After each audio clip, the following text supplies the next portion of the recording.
ಆಚಿ ಮಸಾಲ. ಎಂತ ಅಡಿಗೆಯ ರುಚಿಯಾಗೋ ರಹಸ್ಯವು 20 ರೂಪಾಯಿ.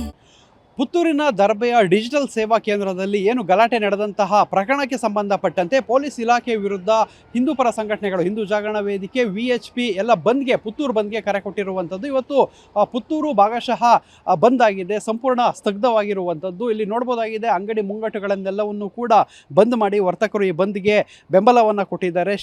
90% ಅಂಗಡಿ ಮುಂಗಟ್ಟುಗಳು ಬಂದ್ ಆಗಿದೆ. ಇನ್ನು ಕೆಲವೊಂದಿಷ್ಟು ಅಲ್ಲಲ್ಲಿ ಅಂಗಡಿ ಮುಂಗಟ್ಟುಗಳು ಓಪನ್ ಇರುವಂಥದ್ದು. ಸೊ ಕೆಲವು ಆಟೋಗಳು ಅಷ್ಟೇ ರಸ್ತೆಗಳಿದೆ. ಮುಖ್ಯವಾದ ಆಟೋ ಚಾಲಕರ ಸಂಘ ಏನಿದೆ ಅವರೆಲ್ಲರೂ ಕೂಡ ಬಂದಿಗೆ ಬೆಂಬಲವನ್ನು ನೀಡಿರುವಂಥದ್ದು.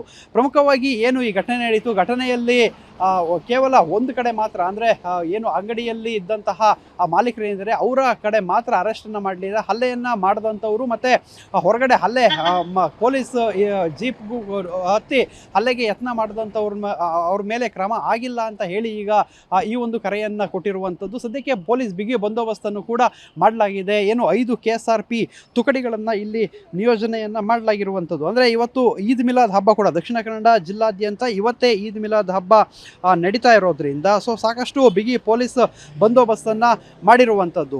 ಅಂದರೆ ಏನು ಅಡಿಷನಲ್ SP ಒಬ್ಬರು ಮತ್ತು DYSP ಒಬ್ಬರು, 8 PSI, 10 ASI ಮತ್ತು 50 ಸಿಬ್ಬಂದಿಗಳು, 5 KSRP ತುಕಡಿ ಮತ್ತು DARನ 3 ತುಕಡಿ ಸೇರಿದಂತೆ ಪೊಲೀಸರನ್ನು ಸಾಕಷ್ಟು ನಿಯೋಜನೆಯನ್ನು ಇಲ್ಲಿ ಮಾಡಲಾಗಿದೆ. ಹಿರಿಯ ಪೊಲೀಸ್ ಅಧಿಕಾರಿಗಳು ಕೂಡ ಈ ಕಡೆ ಬರ್ತಾ ಇರುವಂಥದ್ದು. ಅಂದರೆ ಪ್ರಮುಖವಾಗಿ ಇವತ್ತಿನ ಬಂದ್ ಶಾಂತಿಯುತವಾಗಿ ಆಗಬೇಕು, ಇದು ಪೊಲೀಸ್ ಇಲಾಖೆಯ ಗುರಿಯಾಗಿರುವಂಥದ್ದು.